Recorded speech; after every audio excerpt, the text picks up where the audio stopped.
It all began that fateful evening we found out what topic we were assigned. Come upstairs, guys. I got the assignment. We were all so anxious to find out what it would be. Unfortunately, we had no idea what was coming. Oh my gosh, I'm so excited. Open it, open it!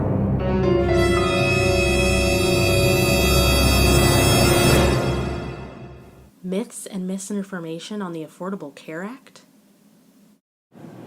The affordable what? What in the world are we doing? Oh no. Wait, what? What?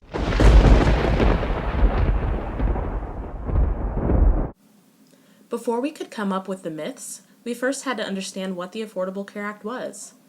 Unfortunately, none of us really knew much about it.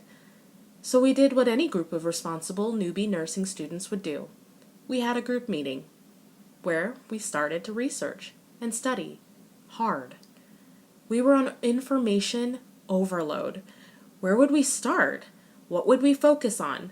I mean, it's a government document. It wasn't exactly easy reading.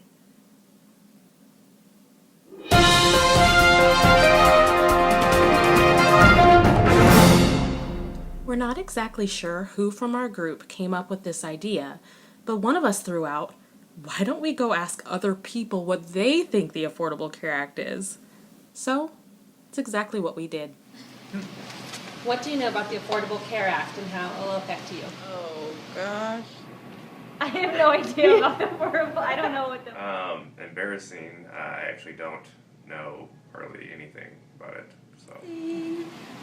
You know what? I don't really know too much about it. But I tell you what, I'm really not positive that I can speak about it right now. I know that it's called Obamacare.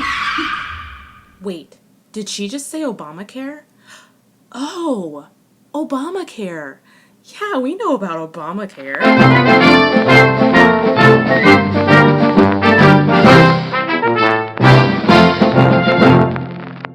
On March 23, 2010, President Obama signed what we now commonly refer to as Obamacare.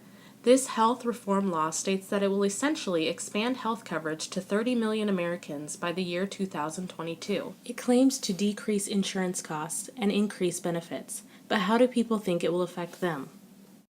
Act. Well, I know it's supposed to provide insurance to Americans who don't have it. With somebody who doesn't have insurance, I'm hoping it's going to help. However, for people that don't have health care, it could really help them out with, because it's free health care, from what I believe.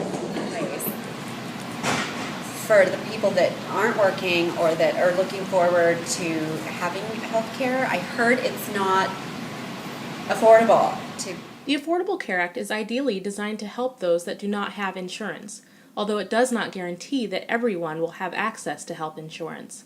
While a person may fall beneath the federal poverty line, they may not qualify for state health care programs, therefore requiring the person to purchase health insurance. It's not going to impact me so much personally because I have health insurance through our company. Many people who are currently insured believe they will not be affected. However, their fear is with 30 million people being added to the healthcare system, premiums will increase. So there will be an increased cost at the employer level, which I'm sure will be forced down to the employees. According to the U.S. government, for the first time ever, there will be a ban on unreasonable rate increases by insurance companies. They can no longer increase their rates or premiums by 10% or more without publicly justifying the need to do so. Even better, if you like your plan, you can keep it. You don't have to change a thing as long as your plan meets minimum healthcare standards. Americans who already have health insurance will see new benefits under the Affordable Care Act, including better protections from insurance company abuses and more value for every dollar spent on healthcare. When considering the cost, many people believe their taxes are going to increase, but don't understand the details. I hear that we'll all be paying more, but I've heard a lot of different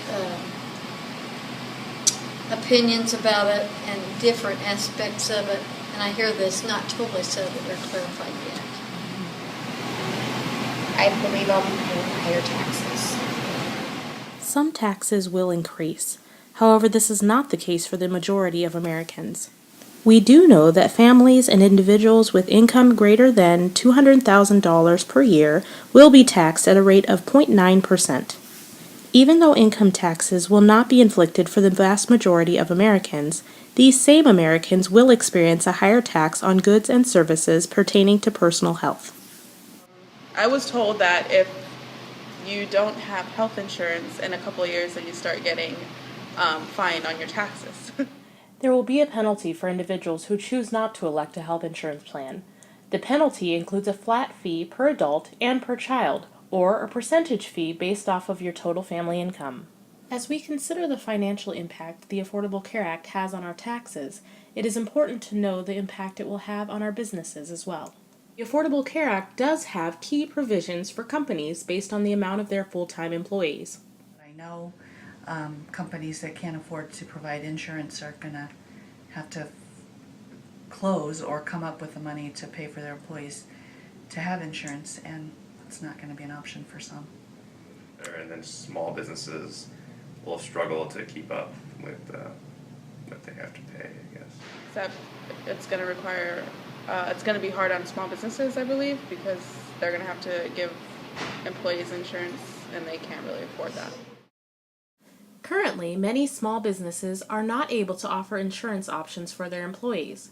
If they do, they struggle to compete with robust benefit packages offered by larger businesses. Fortunately, the Affordable Care Act is designed to help them. Small businesses can join together in a separate online marketplace where they can purchase insurance for their employees and receive federal subsidies. Small businesses will not face penalties if they choose not to offer employee insurance. However, those employees will be required to purchase personal health insurance.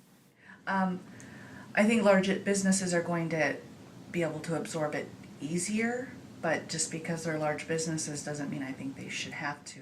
The Affordable Care Act leaves most large businesses financially neutral when considering the cost per person, since the majority already offers most employees benefit packages. So, love it, hate it, or are you indifferent? We asked our fellow nursing students and found that many people are indifferent. During our fact-finding journey, we were given a few strong opinions as well. I'd just soon have it go away. I'm not